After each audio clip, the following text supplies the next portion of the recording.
Good morning, students. I am Priti Sharma from Adarsh Bal Niketan Senior Secondary School, Jhunjhunu, your SST teacher. Yesterday we have completed our fourth chapter. I hope all of you have done the question answers of chapter 4. Yes, Divya Avni, have you completed your homework?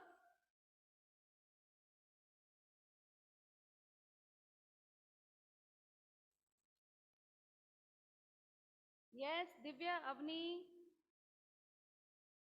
Yes, ma'am. have you done?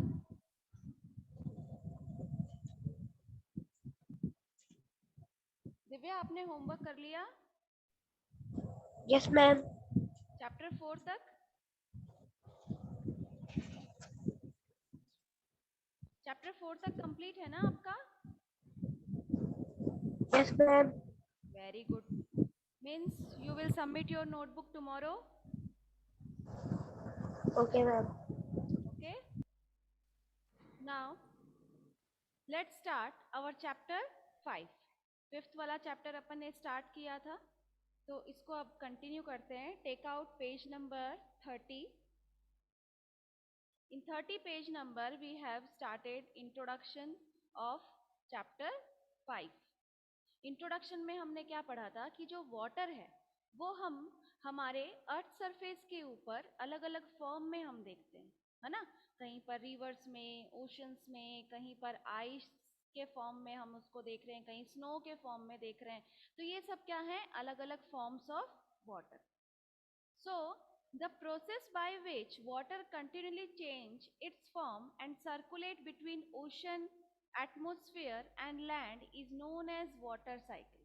कि water cycle किसे कहते हैं कि जहाँ पे water जो है continuously land surface से एटमॉस्फेयर में मिक्स होता है, एटमॉस्फेयर से वापस हमारे पास रेन ड्रॉप्स के फॉर्म में वो हमारे पास वापस आ रहा है, सीज और ओशन से वेपर के फॉर्म में वो चला जाता है, एटमॉस्फेयर में मिक्स हो जाता है. तो ये जो अलग अलग फॉर्मेशन है वाटर के, इन फॉर्मेशन को ही हम क्या कहते हैं, जो कि एटमॉस्फेयर और ओशंस के बीच में होता है ना. जो अलग अलग फॉर्म है वाटर में, जो चेंजेस आ रहे हैं, that changes occur between ocean and atmosphere.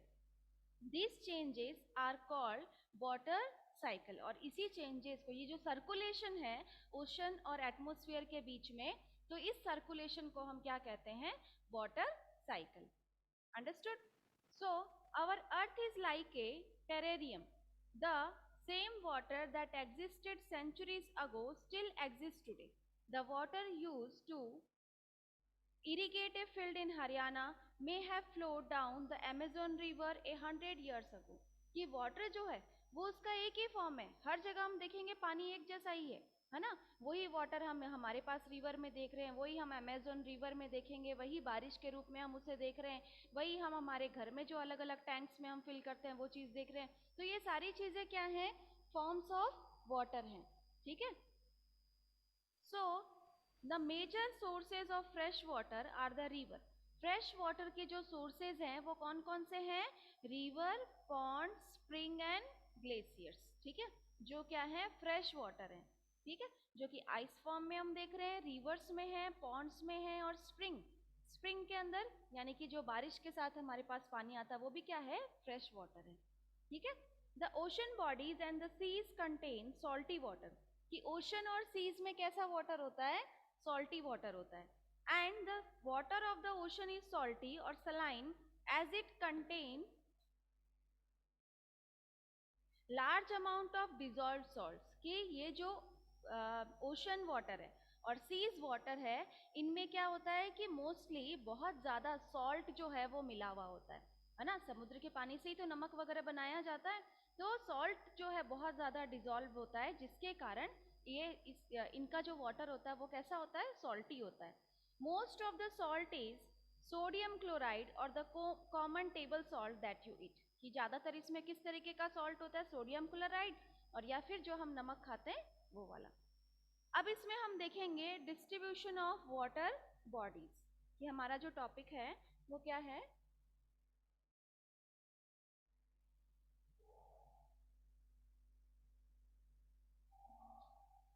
Distribution of water bodies, ठीक है। वाटर बॉडीज का जो डिस्ट्रीब्यूशन है वो कैसा है? We all know that 3/4 of the earth surface is covered by water, कि हमारा जो अर्थ है उसका 3/4 पार्ट, ये जो 3 पार्ट है इसमें क्या प्रेजेंट है? वाटर। इसमें क्या प्रेजेंट है? वाटर। और ये जो 1/4 पार्ट है ये क्या है? लैंड पार्ट है, ठीक है। जो 3/4 पार्ट अगर वाटर कवर्ड है और 1/4 पार्ट जो है वो हमारा क्या है? वाटर, सॉरी लैंड है उसमें। So why do so many countries face water scarcity? जब इतना पानी है तब फिर भी पानी की कमी क्यों है? तो अब देखो कि ये किस तरीके से जो वाटर है उसका डिस्ट्रीब्यूशन किया गया है, ठीक है।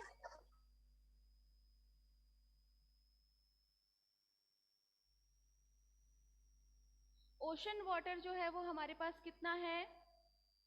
97.3%, ठीक है, जो कि कैसा है? सलाइन। सलाइन मीन्स नमक मिला हुआ है, सॉल्टी है। नेक्स्ट इसके अंदर है हमारा आइस कैप्स, जो कि आइस फॉर्म में है।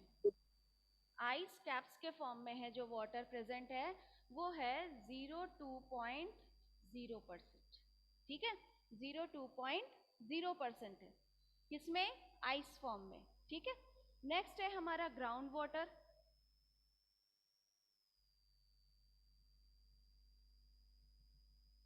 ग्राउंड वाटर जो है वो कितना प्रेजेंट है?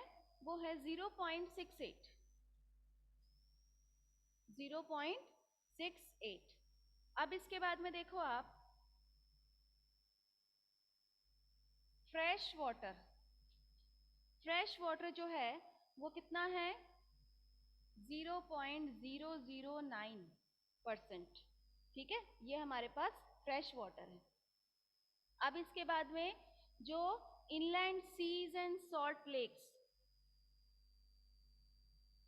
सीज एंड सॉल्ट लेक्स, इनमें कितना है? ये भी है आपका 0.009%। अब नेक्स्ट आता है आपका एटमॉस्फेयर।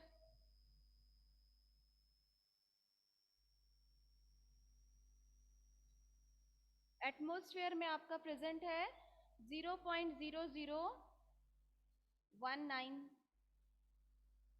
और लास्ट आपका है रिवर्स। रिवर्स में है 0.001।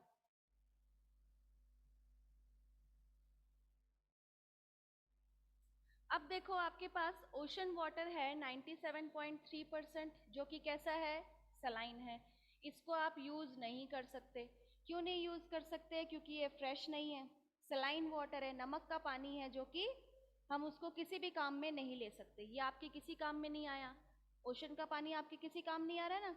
आपको अगर पानी की जरूरत होगी तो आप किसी समुद्र में जाकर थोड़ी बाल्टी भरकर लेकर आओगे, नहीं लेकर आओगे ना, वो आपके किसी काम में नहीं आ रहा है। अब इसके बाद में 97.3% जब आपका ओशन वाटर है तो हमारे पास बाकी जो बचा 100% में से 97.3 तो आपका ओशन वाटर हो गया। बाकी जो बचा उसमें से 0.2 तो आपके आइस कैप्स हैं, बर्फ का है, वो भी आपके किसी काम में नहीं आने वाला है। ग्राउंड वाटर है 0.68%, ठीक है। ग्राउंड वाटर जिसका लेवल अब क्या होते जा रहा है? और भी ज्यादा डिक्रीज होता जा रहा है। फ्रेश वाटर जो है वो आपके पास है 0.009%। फ्रेश वाटर सिर्फ आपके पास इतना है। नेक्स्ट है आपके पास सॉल्ट लेक्स, जो कि सॉल्ट लेक्स हैं वो कितने हैं? 0.009%। तो ये आपके सॉल्ट लेक्स हैं, ये भी आपके किसी काम में नहीं आने वाला है, ये आपके किसी काम में नहीं आने वाला है। अब एटमॉस्फेयर में है तो एटमॉस्फेयर में वाटर प्रेजेंट है तो वो आपके बारिश के फॉर्म में आपको मिलेगा, है ना। तो रेन वाटर को अगर आप स्टोर करते हो तो उसको आप काम में ले सकते हो। वो कितना है? 0.009%। और रिवर्स में है 0.001%, ठीक है। तो ये जो थे ये फॉर्म में, तो इसका मतलब आपके पास सिर्फ फ्रेश वाटर जो है वो कितना बच गया? सिर्फ इतना ही। इसको अगर हम टोटल करते हैं तो ये टोटल कितना आता है, 100% आता है। इतना पानी निकालने के बाद में बाकी जो 100% में से अगर आप ये परसेंटेज निकालते हो तो सिर्फ इतना ही वाटर जो है वो फ्रेश है आपके पास, मीन्स उनकी क्वांटिटी बहुत ज़्यादा कम है। और इसीलिए हमें वाटर को सेव करने के लिए कहा जाता है। पानी को हम उतना ही यूज़ करें जितना कि हमें ज़रूरत है, हमें वेस्ट नहीं करना चाहिए। बताया जाता है ना आपको बार बार कि वाटर जो है वो बहुत कम है, आने वाली जो सेंचुरीज हैं उनमें क्या होने वाला है कि पानी जो है वो धीरे धीरे बहुत ज़्यादा कम होने वाला है ना। पानी इतना कम हो जाएगा कि हमें पीने के लिए भी बहुत मुश्किल से मिलेगा। तो इसीलिए वाटर को क्या करना चाहिए, सेव करना चाहिए। So water distribution can be demonstrated by a simple activity, कि वाटर जो है उसका डिस्ट्रीब्यूशन जो है एक सिंपल एक्टिविटी के बेस पर हम देख सकते हैं। जैसे कि देखो नीचे एक एक्टिविटी दी गई है, टेक 2 लीटर ऑफ वाटर। आपको क्या करना है कि 2 लीटर पानी लेना है। Let it represent the total water on the surface of the अर्थ। जैसा कि आपके पास जो 2 लीटर वाटर है वो वाटर जो है वो प्रेजेंट है, उसको आप मान लो कि वो क्या है, फ्रेश सरफेस वाटर है। ठीक है, टोटल वाटर जो है वो उतना है। Measure out 12 spoons of water from this vessel into another bowl. आपको क्या करना है, एक बाउल में आपने 2 लीटर वाटर लिया है, उसमें से 12 स्पून यानी कि 12 आपकी जो छोटी चम्मच है वो पानी आप किसी दूसरे बर्तन में निकाल दो। And the water that is left behind in the vessel represent the salty water found in ocean and seas. This water is obviously not fit for consuming, it is saline। कि आपने एक बाउल के अंदर जो fresh water लिया है, एक bowl के अंदर आपने फ्रेश वाटर लिया है, ये कितना वाटर है, 2 लीटर। आपने एक दूसरा बाउल लिया, उसमें आपने इसमें से 12 स्पून ऑफ वाटर इसमें निकाल के डाल दिया। ठीक है, उतना पानी इसमें से कम कर दो आप। ये क्या है, आपका टोटल वाटर था, टोटल में से आपने 12 स्पून निकाल के इसमें डाल दी, तो ये कितना बचा, ये जो बचा आपके पास में ये क्या वाटर है, ये है सॉल्टी वाटर, ओशन वाटर है ये, जो कि आपके किसी भी काम का नहीं है, आपके लिए कोई भी यूज में नहीं आएगा वो। That 12 spoon of water that was taken in a bowl is the total amount of fresh water। अब देखो कि आपने जो इसमें से 12 स्पून इसमें से निकाला है ना, सिर्फ उतना ही पानी आपके लिए फ्रेश वाटर है। एक एग्जांपल में बताया है आपको कि सपोज 2 लीटर पानी है तो इसका मतलब अर्थ सरफेस पे जितना पानी है वो इतना है, उसमें से आपने इतना पानी इसमें निकाल दिया, तो सिर्फ इतना ही फ्रेश वाटर है हमारे पास में। ठीक है, so the figure shows us the distribution of fresh water। See for yourself how much water can actually be used by you। कि अब देखो आपने जो 12 स्पून जो है वो निकाली है इसमें से, और 2 spoon ground water, 9 spoon ice caps, उसमें से भी जो 12 स्पून निकाली है ना आपने इसमें पानी की, उनमें से भी 9 तो है आपका, उनमें से भी 9 स्पून जो है वो तो है आइस कैप्स जो कि आइस फॉर्म में है। 2 है आपका ग्राउंड वाटर, ग्राउंड वाटर के फॉर्म में है। फिर देख लो आपके पास कितना बचा, खाली हाफ स्पून, कितना बचा आपके पास में, जो है वाटर वही आपके लिए बचा है जिसको आप यूज कर सकते हैं। तो इसीलिए हमें क्या करना चाहिए, पानी को सेव करना चाहिए, वाटर को सेव करना चाहिए, वेस्ट नहीं करना चाहिए। So water is absolutely essential for survival, क्योंकि वाटर क्या है, हमारे लिए एक असेंशियल एलिमेंट है, एक असेंशियल पार्ट है हमारी लाइफ का, जिसके बिना हम सर्वाइव नहीं कर सकते। Water alone can quench our thirst when we are thirsty. कि जब हमें प्यास लगती है तो सिर्फ पानी से ही हमारी प्यास बुझती है ना। जब भी आपको बहुत तेज प्यास लगती है तो आप तुरंत पानी पीते हो बहुत सारा, है ना। So now don't you think we are wasting a precious resource when we use water carelessly? यानी कि now don't you think we are wasting a precious resource? अब आपको ऐसा नहीं लगता कि जब एक पानी ही आपकी प्यास बुझा सकती है, जब आप प्यासे होते हो तो उस टाइम पर तो सोचो पानी हमारे लिए कितना कीमती है। अगर वाटर नहीं होगा, सपोज आपको बहुत तेज प्यास लग रही है, पानी नहीं होता है, तो आप कैसे, मतलब कैसा फील होता है आपको? बहुत अनकॉन्शियस फील होता है ना, अनकंफर्टेबल हम महसूस करते हैं कि कहीं से भी हमें पानी मिल जाए। तो वाटर जो है वो हमारे लिए बहुत ज़्यादा प्रीशियस है, इसीलिए हमें इसको वेस्ट नहीं करना चाहिए। हमें जितना ज़रूरत हो हमें उतना ही काम में लेना चाहिए, चाहे वो बाथिंग में हो, कुकिंग में हो, वॉशिंग में हो, और या फिर ड्रिंकिंग में हो। अगर आपको आधे ग्लास पानी पीना है तो सिर्फ आप आधा ही ग्लास लीजिए, पूरा वेस्ट नहीं कीजिए। आया समझ में? अब सारे बच्चे वाटर को सेव करेंगे ना? करेंगे ना सभी? मैम क्योंकि सब मिलकर अगर वाटर सेव करेंगे तो उससे क्या होगा, वाटर सेव होगा और हमारी फ्यूचर में हमारे लिए काम आएगा। क्यों? क्योंकि वाटर हमारे लिए बहुत ज़्यादा प्रीशियस है। नेक्स्ट है आपका ocean circulation.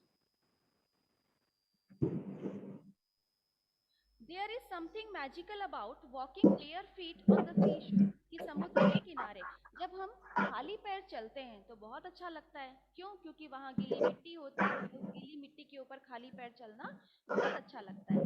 The wet sand on the beach, the cool breeze, क्योंकि वहाँ पर क्या होती है, ठंडी ठंडी हवा आती है, और ठंडी हवा के साथ साथ जो मिट्टी होती है, सॉइल जो होती है वहाँ की, वो कैसी होती है, वेट होती है। एंड द सी बर्ड्स, जो सी बर्ड्स होते हैं उनको मतलब कि देखकर बहुत अच्छा लगता है।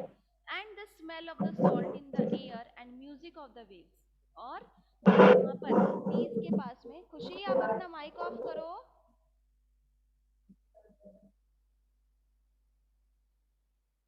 माइक ऑफ कर दो, म्यूट कर दो इसको। खुशी म्यूट कर लो आप अपना माइक। जहाँ आपके फोन में माइक का ऑप्शन आ रहा है आप उस पर क्लिक करो, वो ऑफ हो जाएगा।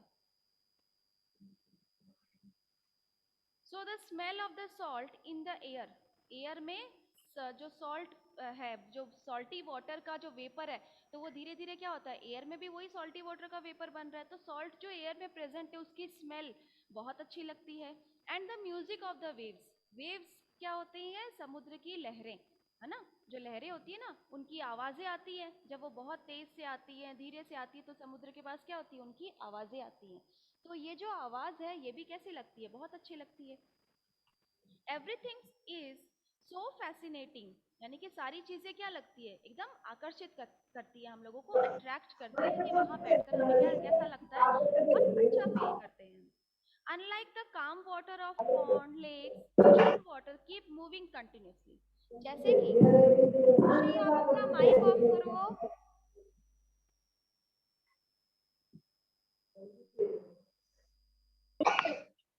खुशी यस मैम माइक ऑफ करो।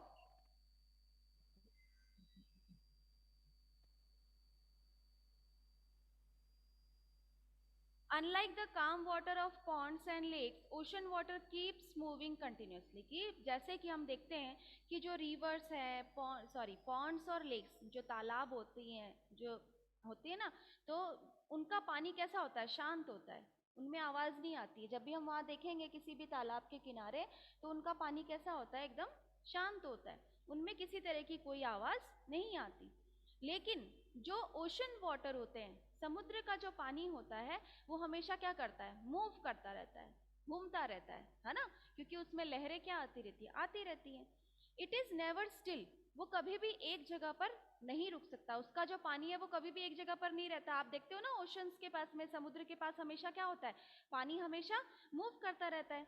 And the movement that occur in ocean can be broadly categorised as wave, tides and currents, कि ये जो मूवमेंट है ओशंस में, जो मूवमेंट्स होते हैं उन्हें हम क्या कहते हैं, वेव्स, टाइड्स एंड करंट्स। कि ओशन में जो मूवमेंट्स हैं,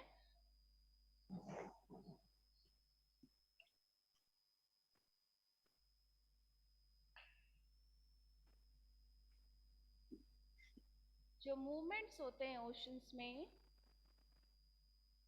इनको हम क्या कहते हैं,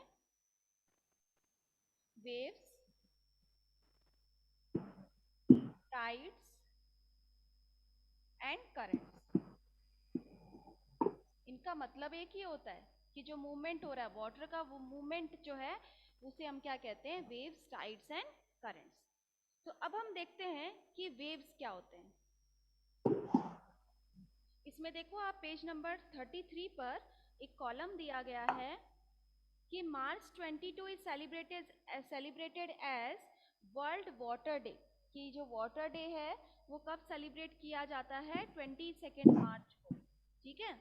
when the need to conserve water is reinforce different ways, यानी कि जब 22 मार्च से क्या शुरू किया गया था कि जब वाटर को किस तरीके से हमें कंजर्व करना है उसका एक उसके लिए एक मतलब कि लोगों के लिए एक स्कीम जो है वो बनाई गई थी जिससे लोग क्या करेंगे, वाटर को कंजर्व करेंगे, ठीक है। तो ये कब शुरू किया गया, 22 मार्च को। Next our topic is waves, कि वेव्स क्या होते हैं। When you are playing throw ball on the beach and the ball fall into the water, what happen, कि जब आप खेलते खेलते बॉल को आप कहाँ फेंक देते हो, बीच में, यानी कि समुद्र के किनारे बीच में जब पानी में फेंक देते हो, तो जब पानी में बॉल चली जाती है तब क्या होता है, क्या होता है,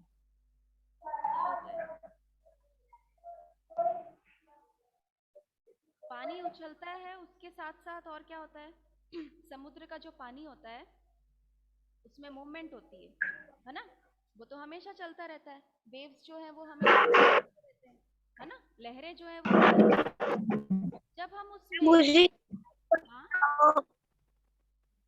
हाँ बताओ Divya.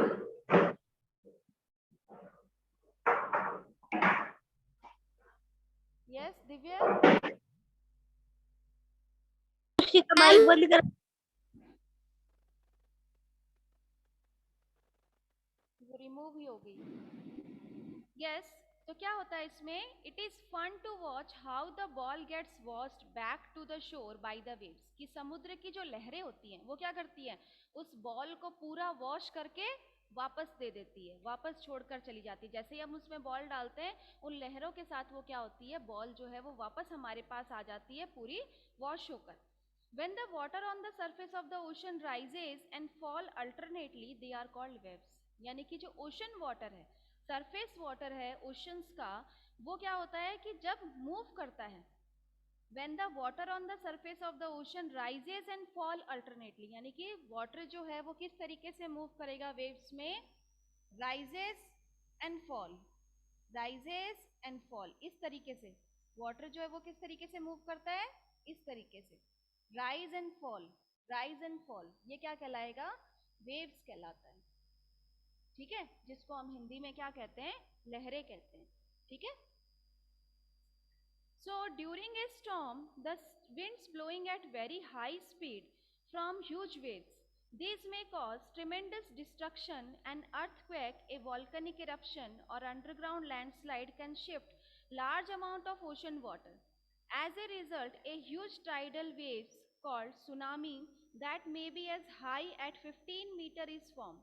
The largest tsunami ever measured was 150-meter high. These waves travel at a speed of more than 700 km per hour.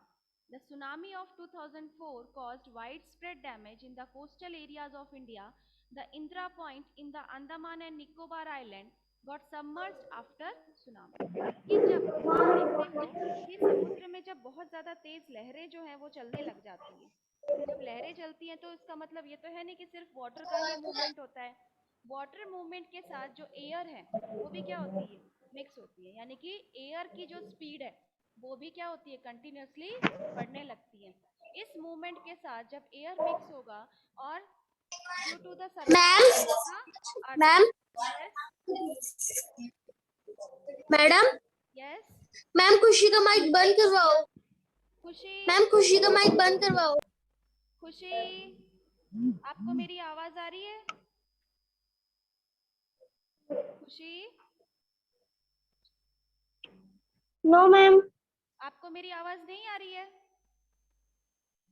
No ma'am. नहीं आ रही है, तो आपको कैसे पता मैं आपको बुला रही हूँ, आप अपना माइक ऑफ करो। ये जो मूवमेंट होता है एयर और वाटर दोनों के ही मूवमेंट से क्या होते हैं, उनकी स्पीड जो है वो क्या होने लगती है, इंक्रीज होने लगती है। स्पीड क्या होगी, इंक्रीज होने लगेगी। ठीक है, एयर और वाटर दोनों की जो स्पीड है जब वो मिक्स होती है तो उनकी स्पीड और क्या होने लगती है, बहुत ज़्यादा इंक्रीज होने लगती है। जब स्पीड इंक्रीज होगी तो इनसे क्या होगा, डिस्ट्रक्शन ऑकर होंगे, यानी कि नुकसान जो है, सुनामी जैसी स्थिति आ सकती है। सुनामी मीन्स जो वाटर की स्पीड है वो बहुत ज़्यादा बढ़ जाती है, जिससे आसपास के जो लोग हैं, वहाँ पर रहने वाले जो लोग हैं, उनको क्या हो सकता है, खतरा हो सकता है ना। तो ये जो इस तरीके की जो सिचुएशंस ऑकर होती हैं, लैंडस्लाइड्स हैं, अर्थक्वेक है, वॉल्केनिक इरप्शन है, ये सिर्फ वाटर मूवमेंट के नहीं, और ये जो वाटर मूवमेंट हो रहा है तो ये किसकी वजह से हो रहा है, एयर की वजह से।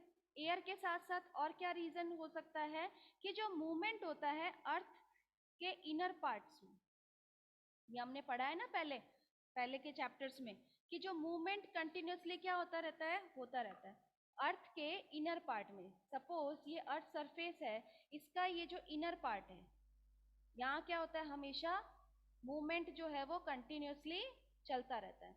यहाँ पर हीट जो है, गर्मी जो है बहुत ज़्यादा होती है, हीट प्रेशर जो है वो इंक्रीज होता रहता है। जब हीट और प्रेशर बहुत ज़्यादा इंक्रीज होता है तो ये किस फॉर्म में बाहर निकलते हैं, वॉल्केनिक इरप्शंस के फॉर्म में बाहर निकलते हैं। वॉल्केनोज देखा है ना सबने, है ना, तो वॉल्केनिक इरप्शंस के रूप में ये क्या होते हैं, बाहर आते हैं, जिससे अर्थक्वेक, लैंडस्लाइड, है ना, ये सिचुएशन होती है। जब अर्थक्वेक लैंडस्लाइड्स होते हैं तो ये तो है नहीं सिर्फ ये अर्थ सरफेस पे ही होगा, ये कहाँ होगा, ओशंस में भी इसका मूवमेंट होगा। और जब ओशंस में ये मूवमेंट होगा तो हमारे पास कैसी सिचुएशन हो सकती है, कैसा डिजास्टर ऑकर हो सकता है, तब सुनामी जो है वो ऑकर होते हैं। ठीक है, तब क्या डिजास्टर ऑकर होगा, सुनामी। ठीक है, जिससे बहुत से लोगों को नुकसान पहुंचता है।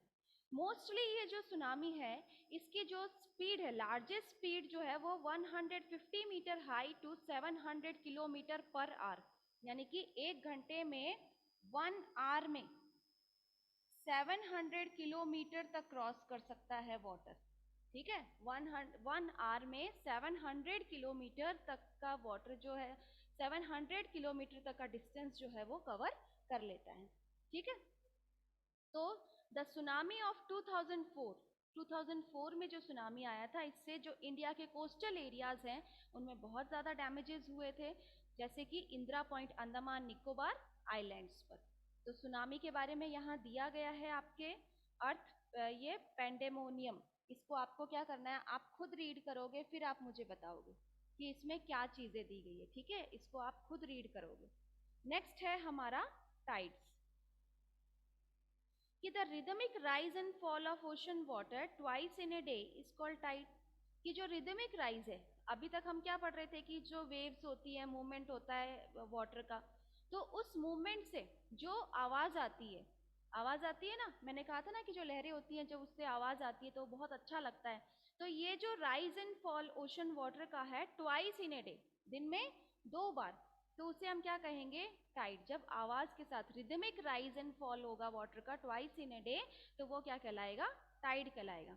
It is high tide when water cover much of the shore by rising to its height level.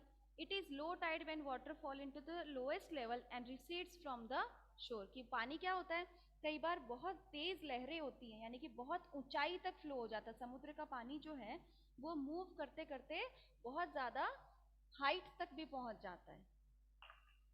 Means water जो है वो मूव कर रहा है और अचानक से तेज लहरें होंगी तो वाटर क्या होगा, उसकी जो हाइट है वो किस तरीके से हो जाएगी, इस तरीके से, और वापस क्या है, वो वाटर अपने ओशंस में वापस भी चला जाता है। तो ये तो हो गया आपका हाई टाइड। और जब इसके मूवमेंट्स स्लो स्पीड से होगी और नॉर्मल वे में वो आगे तक जा रहा है और वापस आ रहा है, तो वो क्या कहलाता है आपका, लो टाइड। ठीक है, वो मूवमेंट क्या कहलाएगा, लो टाइड कहलाएगा। The strong gravitational pull exerted by the sun and the moon on the earth's surface cause the tide. कि gravitational, मैम पेज नंबर कौन सा है मैम? आपको पता ही नहीं पेज नंबर कौन सा है? No ma'am. क्यों, आपको क्यों नहीं पता पेज नंबर कौन सा है? पेज नंबर 36 है, 35 पे अपन टाइड्स पढ़ रहे हैं ना, है ना टाइड्स पेज नंबर 35 पर। अब आप आ जाओ पेज नंबर 36 पर, ठीक है, पेज नंबर 36 पर। अभी देखो टाइड्स का सिर्फ हमने इंट्रोडक्शन पढ़ा है, आगे का जो चैप्टर है वो अपन कल पढ़ेंगे, ठीक है। यहाँ तक किसी को कोई डाउट है, कुछ पूछना है किसी को? No ma'am. नो। तो यहाँ तक अपने चैप्टर को अच्छे से रीड करना और फिर नेक्स्ट अपन कल पढ़ेंगे। Okay ma'am.